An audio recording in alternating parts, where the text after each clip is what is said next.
Are you hungover from watching the debate last night and drowning in endless commentary and parsing about what happened? Well, lucky for you, this is a debate-free zone today.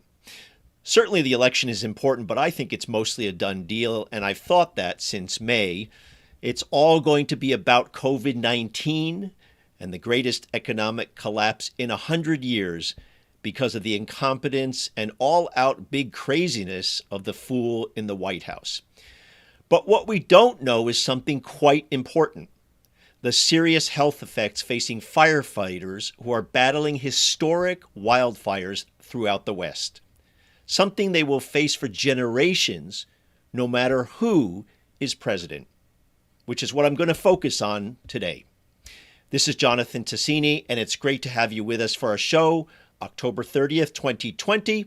Our major sponsor is, as usual, the American Postal Workers Union, which fights for its 200,000 members and retirees and 2,000 mail sector workers in the private sector. Now, we've often asked for you to sign up at our YouTube site, and I'm asking you to do that again, because we want to try to spread this video and this content as far and wide as possible. And I usually make the pitch as well for our audience to become patrons of the show.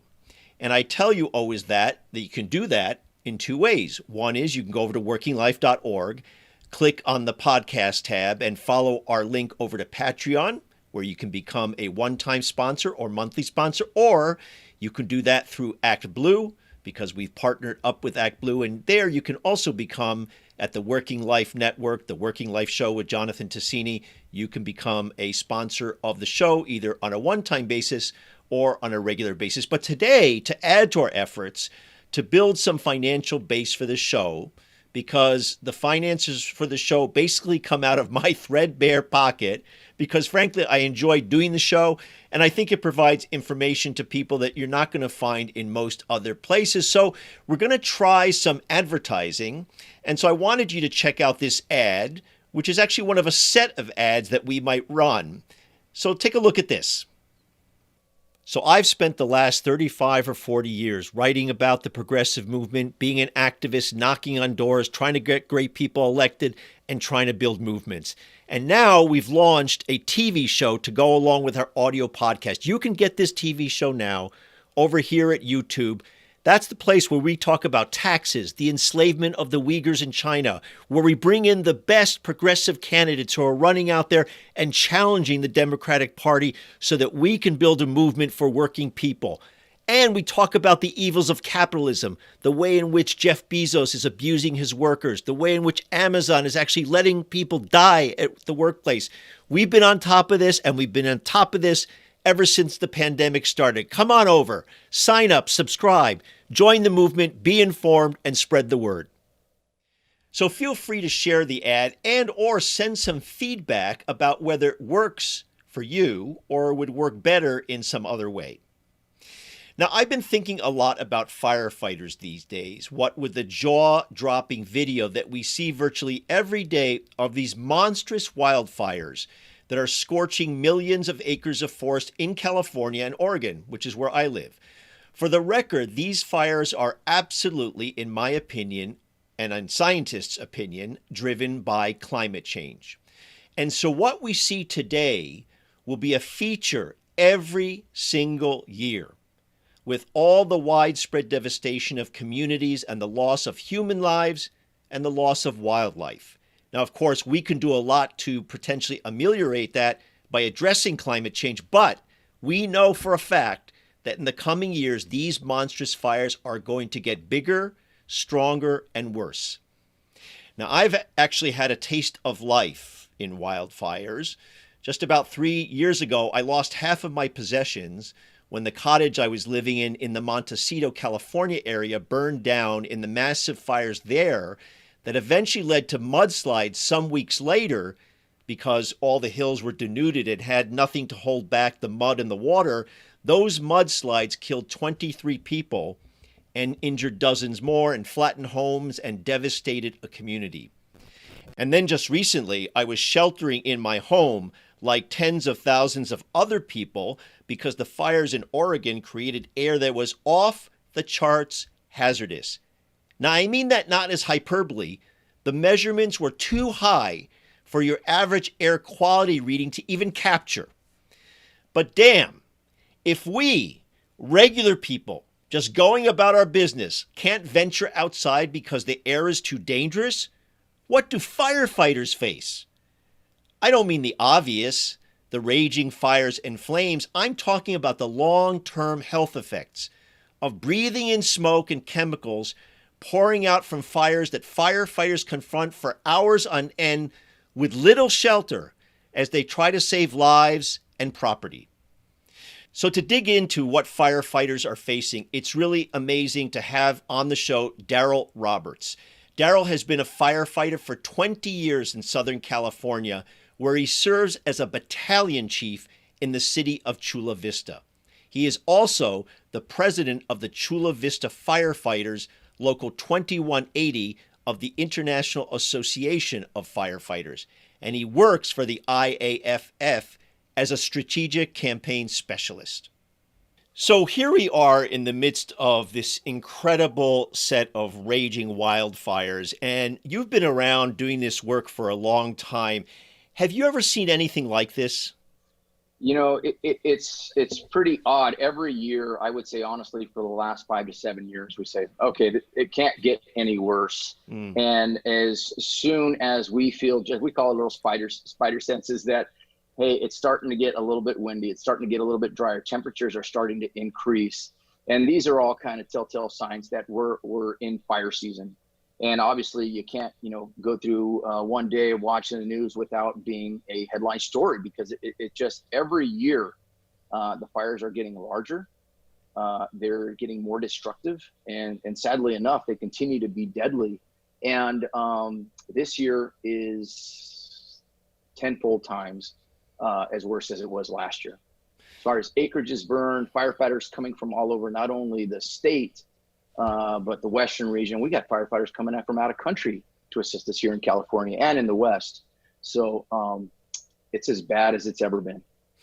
And so one of the things that I think my viewers are probably interested in, and it's something that you and I talked about offline before we started recording, is what's the difference from a firefighter's standpoint in fighting an urban fire? Say you're running into a building, which is hazardous. I mean, let's face it, every Absolutely. time a firefighter does any kind of job, he or she is putting they're at risk. What's the difference between an urban type fire, like a building, versus out there in the wilderness where you've got these raging infernos? Yeah, I mean, they are different. And one thing remains the same, is that they're extremely dangerous, for us and the people that we're trying to help or to serve. So there are some stark differences, but now a majority of the firefighters that are in the state of California, we have a kind of a motto: we're all risk, all hazard, all service fire department. That, you can leave a house fire, a structure fire, even a high-rise fire for some folks, and at 2 or 3 in the morning, you'll be at a wildland urban interface fire protecting homes where you got fires burning in the canyons. And the next morning, you could be in the sequoias in, national or state park fires that are these massive mega fires that are going to last for weeks on end. The differences are incredible. We've all seen the videos or the pictures of firefighters with our self-contained breathing apparatus. We have our mask, we have our big leather helmet, we have a tank on our back that supplies, the clean air that we need to breathe in those environments. You don't find those out with the wildland firefighters or the firefighters that are doing that type of work. In the firefighters in our station where I work in the city of Chula Vista, we have about 3 different bags of gear. We have our turnouts, which are heavy, structure firefighting equipment and gear. We have our wildland bag, which is, we do have some protection from flames and from heat, but it's very light. We have a fire shelter that it's mandated that we carry with us in case we're in an emergency, a lighter style helmet, water, gloves, goggles. It's more streamlined because we're out there for literally 24, 36 hours at a single time, where, that respiratory protection is not there for us. We're in those working conditions. And you think of anything that is burning out in these mega fires, you have structures that are on fire, homes, communities that are burning, along with timber, plastics, vehicles, you name it. These fires are not stopping for anything. And our folks are working in it. The respiratory protection our folks are working in those situations where I know we talked offline regarding air quality. Yeah, that's a nice thing for us to know, but we know one thing is that we're going to be working in it. Yeah, and we're going to dig into that in a second in Yeah. terms of the chemical hazards. And I just want to kind of follow up and say Yeah. that it seems to me, and I could be totally wrong, I'm just an average Joe, that with at least urban fires, I mean, there's somewhere to flee. And there's a way in which a city gives you some protection, meaning if a fire gets out of control in a big building, I assume there's at some point you say, hey, evacuate, that thing's just going to go down and you flee. But in a huge wildfire, and again, I'm in Oregon, I'm thinking about these massive fires that are exploding down canyons, you all can get caught pretty quickly and your life can be in danger in like milliseconds. And it requires a certain kind of knowledge and reaction and training that I assume is not as required or important in an urban fire. I would say they're both equally as important. And I'll tell you this, in the wildland firefighting scenario that we described and all the fires that we're seeing currently, our folks are trained to find areas that we can seek refuge. We literally call it a temporary refuge area, or a TRA is kind of our vernacular. We also look for safety zones. When we are out working these mega fires, we're looking for, obviously, our highest priority is always going to be life. But people's homes and their property are also a high priority for us. And also, we're also looking for the safety of our firefighters when they're out doing this work. So every time that we go out to a fire, we have what we call a briefing every morning. Yeah. And the firefighters that are going back on the line, they figure out what part of the fire they're going to work. They have what we consider the chain of command. We have respective bosses that we're going to report to.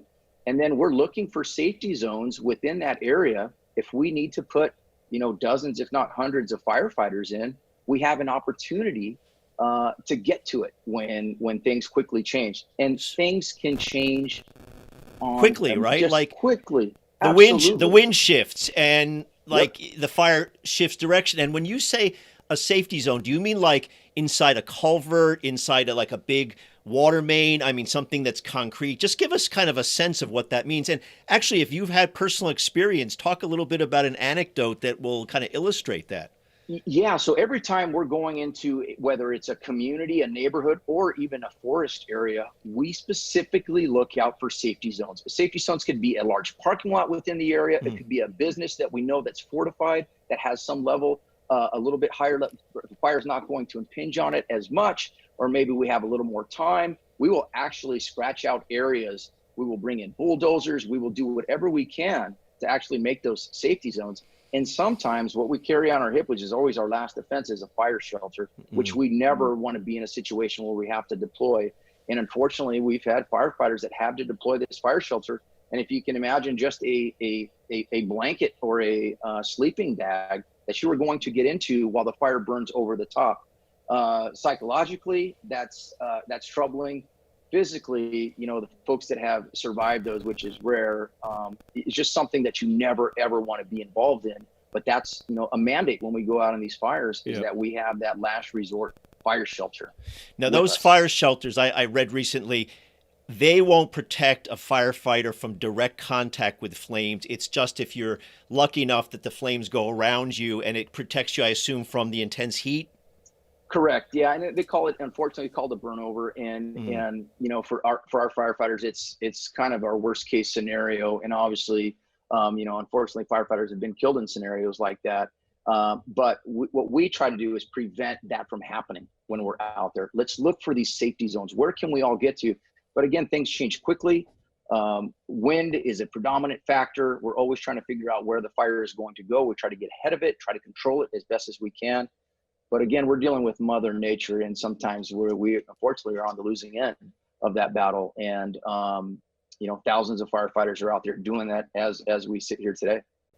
Yeah. So when you and I were talking offline, obviously the thing that I am especially concerned about, and you obviously are concerned too, is the safety and health of firefighters. Beyond the obvious that you don't want to be caught in a fire that's going to burn you, there are a whole range of dangers that firefighters are exposed to. And I gave kind of two different examples to kind of lead into this conversation. I'm saying this for my audience. I lived in New York City during 9/11, unfortunately. And I remember all the health effects that all those firefighters who worked on what was called the pile suffered later, not knowing what they were being exposed to, a whole range of chemicals from the fires, largely because the building materials that were burned up contained all sorts of very hazardous materials. Now, you may not in these more remote areas face the same kind of chemicals that are piled into a World Trade Center, obviously, but still there are chemicals out there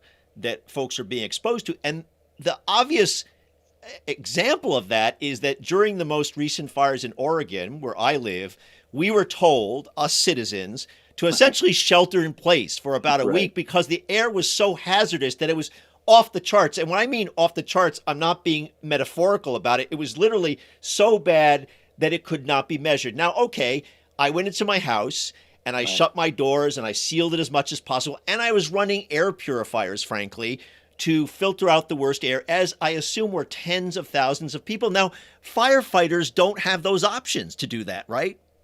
No, in our profession, we do not have that luxury. You know, our firefighters, when we say, hey, they are on the front lines, they are literally on the front lines where, you know, things are being burned. Things are actually going through that process where they're, you know, letting off some of those toxic soup smoke that we call it.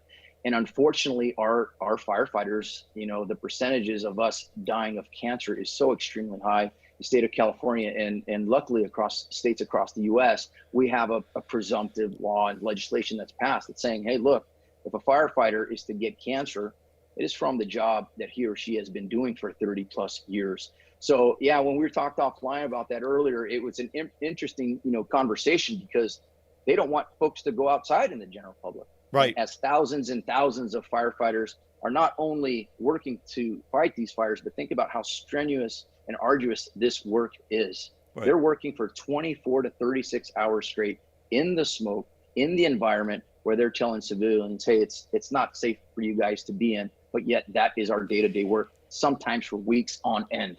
And they're exercising their lungs at full capacity. I'm thinking we're told not to go out. Actually, when the air went down to unhealthy for sensitive people, they still said, don't go out and don't exercise. Bring all your exercise inside. Now, obviously, a firefighter who's climbing up a hill or, you know, trying to battle a fire is exerting an enormous amount of energy. But to go back to the chemicals, can we get a little bit specific beyond what you breathe in from what's burning in the wood? What else are firefighters finding in these kinds of fires, especially around structures that I assume have metals and all sorts of other things? Tell us a little bit about that. Yeah, you know, if you can picture anything that you have around your home personal, right? If you were just to do a trip and walk around your house, you have plastics, you have metals, you have vehicles, you have siding.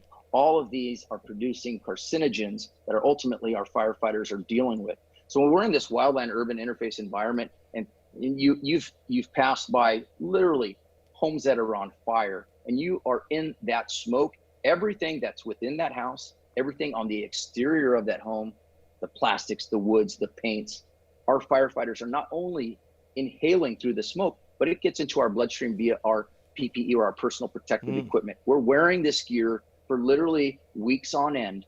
And we're finding, the studies are coming back, that a lot of this is transposed through just dermal contact. Wearing this gear for literally days and weeks on end, we're starting to get that dermal contact where a lot of cancers are coming back, and we're either breathing it in, inhaling it, or it's coming from dermal contact. Now, when you say dermal contact, let's be clear, through your skin. Through your skin, yes, because you have your gear on that you've been working on literally for 24 or 36 hours. You're wearing it. Like you said, that arduous work, you're exercising hard, you're literally working out. And again, that's one thing to do arduous work when the temperature is cool, right? They say, hey, don't go exercise today. We don't have an option. Our folks are going to be out there working extremely hard. Several times it's over 100 degrees. The winds are howling and you're in this, what we call a toxic environment. So one image to underscore your point that I think a lot of people are familiar with and remember, at least I remember, are those pictures of those cars and trucks that essentially the heat was so intense that they melted, that there's almost nothing left of them. And so one assumes that when those melt, those fumes that include metals and all sorts of, I guess, battery acid, whatever else is in the car, that stuff your folks are breathing in. Correct. Yeah, and that's for one of the reasons why, with the International Association of Firefighters, we have lobbied, we have advocated on behalf of the men and women that do this line of work all across the U.S. that we have to have a National Registry Cancer Act that's looking into, these specific chemicals. What are our firefighters dealing with day in, day out? The cancer presumptive is so important. Healthcare. A lot of our firefighters that retire, unfortunately, we want a long and healthy retirement. Our firefighters, majority of them aren't getting that. Unfortunately, in just in the city of Chula Vista, some of our firefighters only get a few years after their retirement, and they're succumbing to some type of cancer, which is sad, especially for folks that spent 30 years doing a profession that they enjoy. But we know the stark realities of is most likely we will succumb to some type of cancer at some point. And so that's a perfect transition to the part that I want to talk with you. And again, we teed this up a little bit offline, and that's the political aspect. It burns my what that every politician that you can shake a stick at, and certainly I would point out Republicans, because they tend to want to be surrounded by firefighters. They all want to get pictures. It's true, they want to get the pictures with the cops, but everybody loves firefighters. Nobody's got a cross word to say about a firefighter, because you guys do such incredibly valiant work to protect people's lives and their property. And all these politicians, they come around, they want to have, they go to the fire stations and they want to have a kind of a handshaking ceremony so they can run that as political ads. But then when it comes time to actually, I can see you smiling because you know where I'm going here. When it comes time to actually doing what you say, which is giving folks full benefits, protecting their pensions, enhancing their health care coverage, then all of a sudden, all sorts of politicians, and I guess I could say it on a bipartisan basis, but at least my experience has been at least most of the empty rhetoric comes from Republicans. They basically abandon folks and say, oh, we have to cut your pensions, we have to cut your wages, and all of a sudden, firefighters are not our great friends. Yeah, we've seen that time and time again. It doesn't matter if you're within your local politics, whether you're in your city, your county, your state, or at the federal level. To me, it's very simple. The firefighters in the masses who are apolitical. We don't care if you're a Democrat or a Republican. Mm-hmm. What we want is actual politicians to support us on our issues. I'm unapologetic about we deserve quality health care all the way through our retirement. When we're talking about heart disease, cancers, all these negative impacts that we are going to go through because of the job that we're doing, we need politicians that are going to put their money where their mouth is, whether Republican or Democrat. In our line of business, we die potentially for strangers where you may or may not go home tomorrow morning. We're going to risk a lot to save a lot. And what that means is our folks are going to risk our lives to save you and your family. There's a motto out there, saving your family with ours. And we truly think about that, when the men and women are called out to duty, whether it's a brush fire, a structure fire, a cardiac arrest. We'll probably get into the COVID pandemic where our folks are out there on the front line treating people that are extremely sick and communicable disease at a time of a pandemic.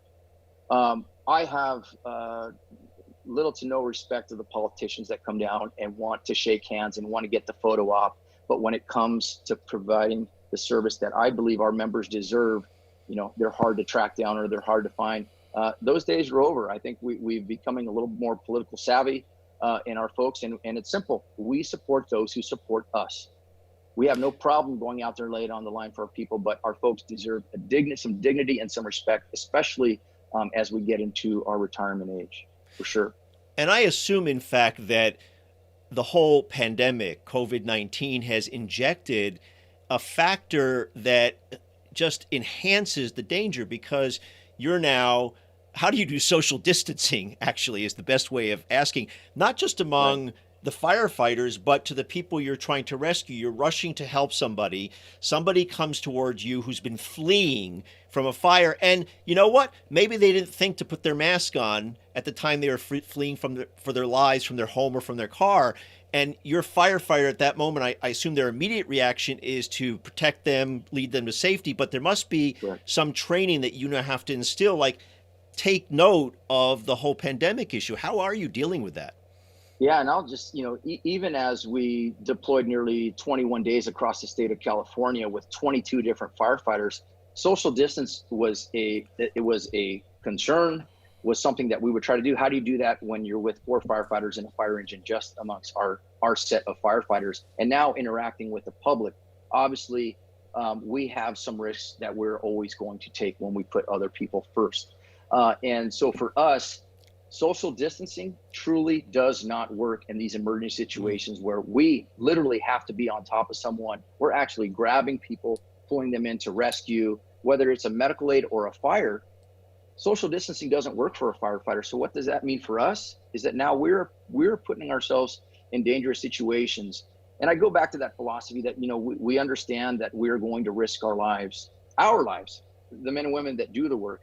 But now with the pandemic, our real mindset is, what am I bringing home to my family? Mm. It's one thing if I get injured on the job. Obviously, safety is the highest priority for our folks doing the work day in, day out. But now we're talking something that we can't necessarily see, especially in the initial few months of COVID-19 and the pandemic. What were the signs and symptoms? Well, that's just like having a flu. Now it's allergies, and now it's a sore throat. The men and women were saying, hey, I'm not comfortable going home. I have a newborn at my house, or my wife has been sick. Maybe you have a loved one that's battling cancer. We have had all kinds of scenarios where firefighters weren't comfortable going home because we did not know what we were bringing back to our family. And that's something where, with all the emergency medical workers and anybody that was out as a frontline worker, majority of us were having those thoughts and concerns, because the last thing we ever wanted to do was to, get one of our loved ones at home sick. So they were thoughts and concerns that to this day are still impacting our members. And have you seen a prevalence or any kind of uptick of positive tests among members because of that, because of the interaction they've had out in the world? Well, no, and luckily, I mean, we have definitely had firefighters that have come down positive with COVID-19, all across, especially California and across the United States. But one thing that we made sure of is that we had the personal protective equipment to protect our firefighters when they're out there treating the sick. So we wanted to make sure that we ramped up our policies, that we ramped up every safety avenue that we can take to protect our folks we were doing. So, but like you said, there's still situations sometimes where, for one, social distancing doesn't work, especially when someone really, really needs our help. It's just not an opportunity for us. We have to engage, and we have to get up close with these people that need our help.